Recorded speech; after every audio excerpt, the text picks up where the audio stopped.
வணக்கம், எப்படி இருக்கீங்க? நலமா?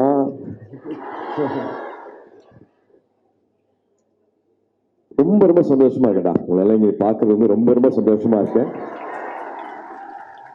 ஆனா யூனிவர்சிட்டியில் அத்தனை ப்ரொஃபஸர்ஸ்க்கும் பெரியவங்களுக்கும் ஸ்டாஃப்ஸ் எல்லாருக்கும் என்னோட மரியாதைகளும் வணக்கங்களும். முதல்ல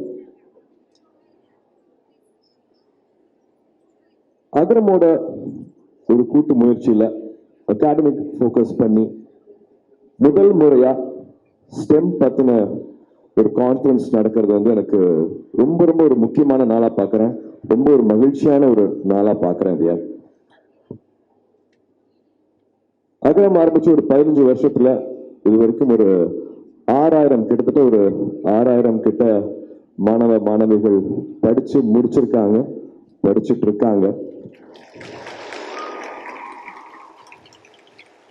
அதுல 70% பேர் 70% 70% பேர் என் தங்கைகள். 70% should be girls அப்படிங்கிறது வந்து வருஷம் அது ஒரு ரூலா பண்ணிட்டு இருக்கு ஒரு 15 வருஷத்துக்கு மேலேயே. ஸோ அகரம் குழுவா வந்து அவங்களுக்கு அடுத்தது என்ன பண்ணலாம், அகாடமிக் சம்பந்தமா வந்து அவங்களுக்கு என்ன தேவைகள் இருக்கு, எங்க கேப்ஸ் இருக்கு, என்ன விஷயங்கள் பண்ணலாம் அப்படின்னு குழுவா யோசிக்கும் போது வந்து we realized ஸ்டெம் சம்பந்தமான படிப்புலையும் துறையிலையும் அவங்களோட பங்களிப்பு வந்து குறைய இருக்கு, கிட்டத்தட்ட ஒரு 30% தான் இருக்கு அப்படிங்கிறது வந்து we realized. ஸ்டெம்ங்கிறது வந்து சயின்ஸ், டெக்னாலஜி, இன்ஜினியரிங், மேத். என்னடா ஒரு பிகாம் முடிச்சுட்டு இதெல்லாம் சொல்றேன்னு பார்க்காதீங்க, கொஞ்சம் ரிசர்ச் பண்ணிட்டு அதனால சொல்றேன். ஸோ இது நம்ம ஊர்ல மட்டும்தானா, இது நம்ம குழந்தைங்களுக்கு மட்டும்தானா, நம்ம சமுதாயத்துல மட்டும்தான் அப்படி இருக்கா?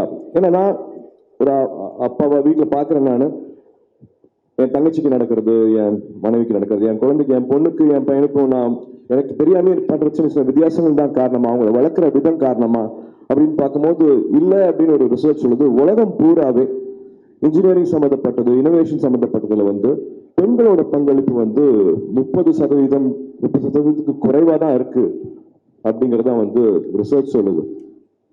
பட் ஆனா ஸ்டெம்ங்கிறதே வந்து வெறும் ஒரு சயின்ஸ் மேத் மட்டும் கிடையாது. அது வந்து it is creativity, it is problem solving, it is innovation, it is resilience. இது எல்லாமே பெண்களுக்கு வந்து இயல்பா வரக்கூடியது. அப்படியே வரமாட்டேங்கிறாங்கன்னு பார்த்தா ஐ திங்க் ஒரு ரோல் மாடல்ஸ் இல்லை, எங்களுக்கு வந்து இது வந்து ஒரு எடுத்துக்காட்டு இல்லை, ரோல் மாடல்ஸ் இல்லை அப்படின்ட்டு ஒரு காரணம் வைக்கிறாங்க. ஆனா அதுவும் இல்லை அப்படிங்கிறது வந்து இந்த ஃபங்க்ஷன் போறதுக்கு முன்னாடி ஒரு சின்ன ரிசர்ச் பண்ண அதுலயும் தெரிஞ்சது. பெண்கள் நம்மளுக்கு என்னெல்லாம் கொடுத்துருக்காங்க அப்படின்னு பார்த்தீங்கன்னா, வேர்ட் ப்ராசஸர் கொடுத்தது வந்து பெண்கள், கம்ப்யூட்டரைஸ்ட் புக்கிங் ஆஃப் ஏர்லைன் கொடுத்தது வந்து ஒரு பெண், solar heating system, stem cells, software that made moon landing. Neil Armstrong முதல்ல போய் ஒரு ஆனா காலை வச்சுட்டாரு, ஆனா அவர் அங்க கொண்டுட்டு போய் இறக்குனது வந்து ஒரு பெண்.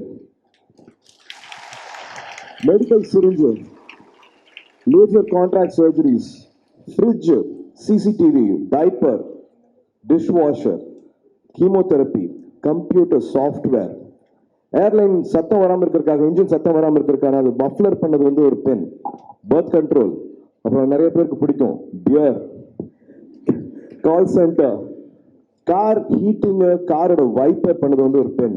இப்ப எல்லாருமே கனெக்டடா இருக்கிற வீடியோ கால், அதாவது வைஃபை ஆகட்டும், இப்போ அது இல்லாம இருக்கவே முடியாது இல்லையா, வைஃபை கண்டுபிடிச்சது வந்து ஒரு பெண். நம்ம இந்தியாவோட அக்னி மிசைல், அதுல முக்கிய பங்கு அளிச்சது வந்து டெசி தாமஸ், நம்ம இந்திய பெண். இஸ்ரோல மங்கள்யான் உட்பட 14 மிஷன்ஸ் வெற்றிகரமா எடுத்ததுல ரொம்ப ரொம்ப முக்கியமான இஸ்ரோல சயின்டிஸ்ட் வந்து நந்தினி ஹரிநாத் அவர்கள் 14 இயர்ஸா அவர் கான்ட்ரிபியூட் பண்ணிருக்காங்க. ஸோ பெண்களோட பங்களிப்பு வந்து ஏகப்பட்டது இருக்குது. வழக்கம் போல எல்லா இடத்துலையுமே வந்து கவனிக்கப்படுற, பாராட்டப்படுற, இல்லாட்டி பேசப்படுற வந்து ஆண்களாவே மட்டும்தான் இருந்திருக்குது. என்னை சுற்றி இருக்கிற பெண்களை வந்து நான் ரொம்ப ரொம்ப சக்தி வாய்ந்தவங்களா நான் பார்த்துருக்கேன். அது எல்லா இடத்துலையுமே நான் பொருந்தும். என்னை சுற்றி இருக்கிறேன்னா என் வீட்டில இருந்து நான் இப்போ அகரம் ஒரு 6000 குழந்தைங்க இருக்காங்கன்னா வந்து அதுல முக்காவாசி பேர் அகரம் நடத்துறது வந்து பெண்கள். அதில் இன்னொரு முக்கியமான தாய்னா ஜெயஸ்ரீ சொல்லுவேன். So I really believe in women power. I believe உங்களால் முடியாதது ஒன்றுமே இல்லை அப்படிங்கிறத வந்து நான் முழுமையாக நம்புறது. ஏன்னா நான் 75 பிறந்தேன். அப்போ இருந்து அப்பா வந்து 12th ஸ்டாண்டர்ட் மார்க்ஸ்க்கு வந்து யார் வந்து அதிகமாக மார்க் வாங்குறோம் அவங்களுக்கு வந்து பரிசு கொடுத்துட்ருக்காங்க. 48 வருஷம் ஆக போகுது. இப்போ வரைக்கும் அதிகமாக பாஸ் ஆகிறது வந்து பெண்கள். அதிகமாக வந்து காலேஜ் படிப்பை முடிக்கிறதும் வந்து பெண்கள். அப்புறம் எங்கே அந்த ட்ரீம் கேப் வருது? இது வந்து ஒரு சைலண்ட் கொஸ்டினாகவே தான் எப்பவுமே போயிட்டு இருக்கு. ஒரு $1 மில்லியன் கொஸ்டினாக போயிட்டு இருக்கு. நிறைய மார்க் வாங்குறதும் பெண்கள், நிறைய படித்து முடிக்கிறதும் பெண்கள். அதுக்கப்புறமா என்ன ஆகிறாங்க அப்படின்னா, அப்கோர்ஸ் நம்மளோட சமுதாயம் வந்து அதை பல விஷயங்கள் கொடுக்குது. வந்து அவங்களால தொடர்ந்து வேலை செய்ய முடியாது, குழந்தை பிறந்துடும், அவங்கள நம்ப முடியாது, வேலைக்கு வந்துட மாட்டாங்க, ஒரு பொறுப்பு எடுத்தாங்கன்னா முடிக்க முடியாமல் போயிடும் அப்படிங்கிற பல ஒரு கிளாஸ் சீலிங் இருக்கு, ஒரு கிளாஸ் வால் இருக்கு. பட் அதை எல்லாமே தகர்த்துட்டு நம்ம வந்துட்டு இருக்கோம்.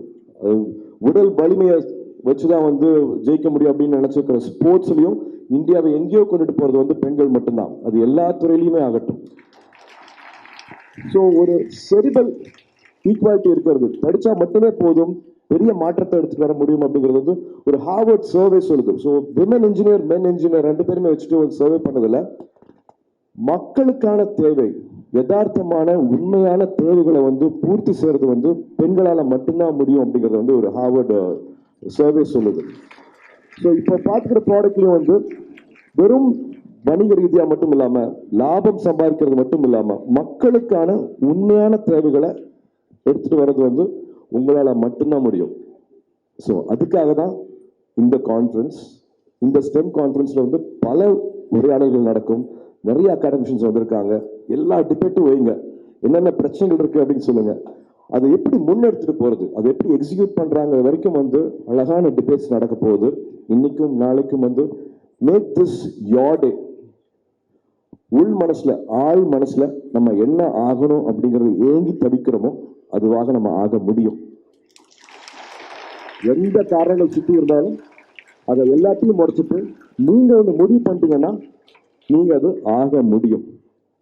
மெட்ராஸ்ல தான் பிறந்து வாழ்ந்தாங்க இந்திரநோய். அவங்களோட புக் இருக்கு, அவங்கள படிங்க. நம்மளோட சமுதாயத்தை பத்தி, அவங்களோட குடும்பத்தை பத்தி, எப்படி அவங்க வந்து தொழில் வந்து சக்சஸ்ஃபுல்லாக. பெப்சிங்கிற கம்பெனி வந்து ஏற்கனவே பல ஆயிரம் கோடி சம்பாதிச்சுட்டு இருக்கிற கம்பெனி. ஆனா அவங்க போனதுக்கு அப்புறமா அதை 2 மடங்கு ஆக்குனாங்க. அவங்களுக்கும் இதே சமுதாயம் பிரச்சனை இருந்தது, இதே குழந்தை, இதே ஹஸ்பண்ட், அத்தனையும் மாற்றி காமிச்சாங்க. மை லைஃப் இன் ஃபுல் அப்படிங்கிறது பேர் அந்த புக்கு பேரு. தயவு செஞ்சு வாங்கி படிங்க. ரொம்ப எனக்கு நடந்துட்டு இருக்கிறது அவங்களுக்கும் நடந்துட்டு இருக்கு அப்படிங்கிற மாதிரி ஆச்சரியமா பார்க்குற பல விஷயங்கள் அந்த புக்கில் இருக்கும். அதை நிச்சயமா உங்களுக்கு உதவி பண்ணும் அப்படின்னு நினைக்கிறேன். So make this your day. இது வந்து உங்களோட நாளாக இருக்கட்டும். Make the best use of this. இருக்கிற அத்தனை ப்ரொஃபசர்ஸ், அகாடமிஷியன்ஸ் உங்களுக்காக வந்திருக்காங்க, உங்களுக்காக நேரம் செலவு பண்ண போறாங்க. இதுல ஜெயிச்சவங்க வந்து உங்களுக்கு வழிகாட்ட போறாங்க.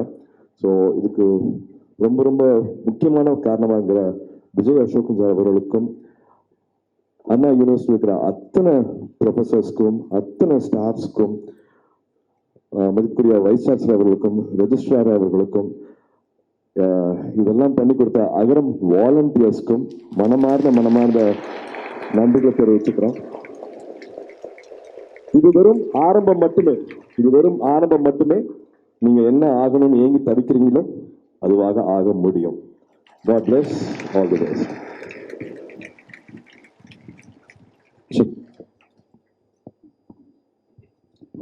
குறிப்பா பத்திரிகை நண்பர்கள் எல்லாருக்கும் வணக்கம். அண்ட் இதை போய் தயவு செஞ்சு ஷேர் பண்ணுங்க. பெண்களுக்கு எப்பவுமே ஒரு ஆண் உழைக்கிறத விட ஒரு 50% எக்ஸ்ட்ரா ஒரு பெண் உழைச்சா மட்டுமே தான் அவங்களுக்கு அந்த அடையாளம், அங்கீகாரம் கிடைக்குது. ஆனால் நிச்சயமாக ஒரு பெண் இதுல விதிவிலக்கு இருக்கலாம். ஒரு பெண்ணால ஒரு 5 ஆண் மகன் பண்ணக்கூடிய வேலையை ஒரு பெண் செய்யறதை நான் திரும்ப பார்த்திருக்கேன். பாராட்டுவோம். அவங்களை இன்னும் வேலை கொண்டுட்டு போறதுக்கு எல்லாரும் சேர்ந்து உழைப்போம். ரொம்ப நன்றி. இந்த நிகழ்ச்சியில வந்து நீங்க வந்து துவக்கத்துல வந்து ஆரம்பிச்சிருக்கிறது வந்து இங்க இருக்கக்கூடிய அனைத்து தங்கைகளுக்கும் வந்து கண்டிப்பா இன்னும் உத்வேகம் அதிகமாக இருக்கும். ஏன்னா அவங்களுக்கு நிறைய பேருக்கு தெரியணும், ஆக்சுவலா இந்த எம்பவர் கான்க்ளேவ் பண்ணும்போது யாரோ 4-5 ப்ரொஃபசர் சேர்ந்து செய்யறாங்க அப்படிங்கிறது மட்டும் இல்லை, அதுக்கு பின்னாடி நீங்களும் வந்து அதை மகிழ்ச்சியா உத்வேகத்தோட கொண்டு போயிட்டு இருக்கீங்க. இப்படியெல்லாம் வந்தா தான் அண்ணா யூனிவர்சிட்டியில வர முடியும். இல்லைண்ணே, நம்மளாம் லயலால படிக்கும்போது கல்ச்சுரல்ஸ் வருவோம்ல, ஸோ இந்த மேடை வந்து கல்லூரி காலங்களில் கல்சூல்ஸ்க்கு வந்திருப்போம். பட் இந்த மாதிரி கான்க்ளேவுக்கு உள்ளே வர்றது, ரெஜிஸ்டர் பண்ணி வர மாதிரி நம்ம உள்ளே வர்றது வருவாங்க, ஸ்டேஜில் வர்றது ரொம்ப பெரிய விஷயம். ஸோ இன்றைய நிகழ்ச்சியை இனிதே நமக்கு வந்து துவங்கி அவருடைய ஒரு ஸ்பெஷலான ஒரு மென்ஷன் இன்னைக்கு வந்து ஏன் எம்பவர் அப்படிங்கிறத ரொம்ப அழுத்தமாக சொல்லியிருக்காரு நமது அண்ணன் சூர்யா அவர்கள். அவர்களுக்கு மிகப்பெரிய நன்றியை தெரிவிச்சுக்கிறோம். இந்த 2 நாளுடைய முடிவு இங்கே எத்தனை பேர் என்னவா ஆறாங்கன்றது இன்னும் சில ஆண்டுகளில் நீங்கள் பார்ப்பீங்க. இங்கே இருக்கக்கூடிய இதே மாதிரி ஒரு கான்க்ளேவ்ல இந்த தங்கைகள் சிறப்பு விருந்தினராகவும் சயின்டிஸ்டாகவும் வந்து உட்காருவாங்க அப்படிங்கிறது கண்டிப்பாக நாங்கள் இன்னைக்கு பதிவு பண்ணுறோம். ரொம்ப நன்றி.